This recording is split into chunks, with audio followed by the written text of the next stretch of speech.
I don't think we obviously didn't play very well. I thought in that halftime, I just didn't think our energy level was where it had to be. We obviously didn't guard in the first half at all. And I thought at the 10-minute mark of the second half, we had a lineup in there that had all new guys. And it was Drummond at the point, John at the 2, Louth at the 3, Spoon at the 4, and Zach at the 5 that finally played hard into our capabilities. And we went on a little mini-run. And I had a little discussion with the 3 guys on the bench, being, Booth and Pearson and Juice. Hey, fella, they raised the level. They're finally playing hard. Now, when you go back in, you got to raise it. Lo and behold, they did. But we didn't play well. I was disappointed with a lot of things tonight. But this team's got something that, some character that they don't quit. They got great resolve. And when we had opportunities to win the game, we have guys that make plays. And I told Juice at halftime, I said, Juice, you and I have been together a long time now. We've been through this. He was awful in the first half. Couldn't have played worse.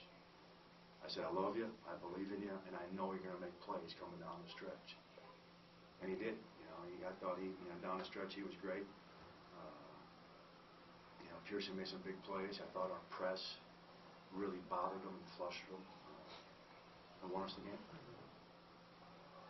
Is there, when you went to that press, is there a point where you say we get the lead down to X number of points and then we go to the press, or is it just a gut feeling? It was working so well, I had a hard time taking it off. I just was yelling to Spoon, just don't do anything too high risk. But our press really, flustered them and took them out of any motion or any rhythm or any momentum.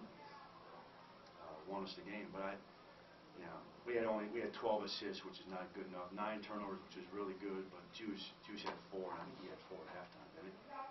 Pretty sure he had 4. I think he had 4. 3 for sure. But we got to the foul line finally in the second half, and that paid off dividends. What about your second group? When they went out there, they did turn it up, as you said. What was it about them that got it going? Hustle, played hard. We're positive with each other. We weren't very together in the first half. We just weren't. I thought guys were pouty, pointing fingers a little bit too much. Maybe they've been so long weekend all together too much, But this group really likes each other, so I was a little bit surprised by that. But Boston College, we pulled one out. We deserved to win that game from start to finish, in my opinion. Thought we were the better team. Tonight we weren't the better team. We didn't play, anywhere near our capabilities, but this team found a way to get it done. Howard was a tough matchup for you guys. Just a big body that can put the ball on the floor. Yeah, I thought the pace of his game is kind of an old man's game. It's hard to speed him up. He uses his body well.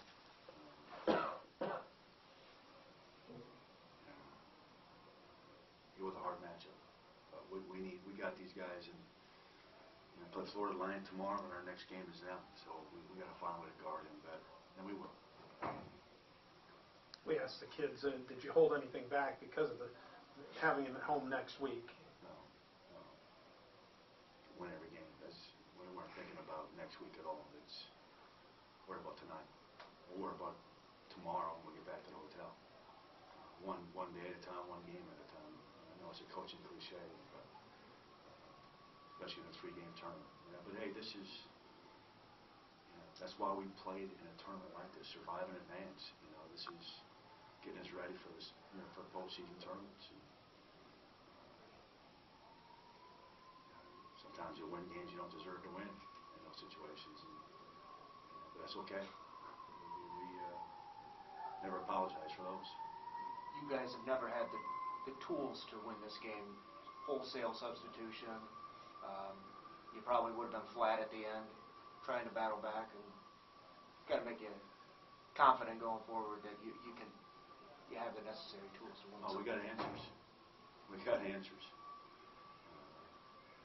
Guys don't play hard. We got answers. Guys don't play together. We got answers. are sitting on the bench. We got one thing about those 3 freshmen. Man, they're team first guys. They are team for they don't care how many minutes they get. They just want to win.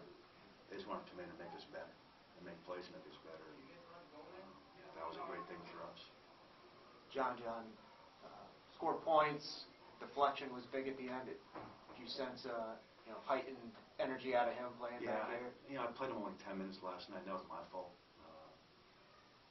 To be honest with you, sometimes as a coach, you get in the heat of the moment, you're thinking about stops, you're thinking about the next play, and you forget sometimes, hey, I got to get him back in the game. And I grabbed him after the game last night. I told him I was sorry. He needed to, he played more in yesterday's second half, but he didn't. He wasn't pouty about it. He came out and had 21 minutes today, 8 points. Played well except for one bad 3 in front of the bench, pretty late in the game. Are you yourself adjusting to having a deeper roster? Forgetting about somebody like that? Is that? I think that happens sometimes. Yeah. That's why I told Jordan Minch, you got to tug on my jacket once in a while and say, hey, this guy's been sitting here too long, coach. You got to get him back in. That's okay. I need to be reminded of those things. Yeah, absolutely. That's why you have great assistant coaches.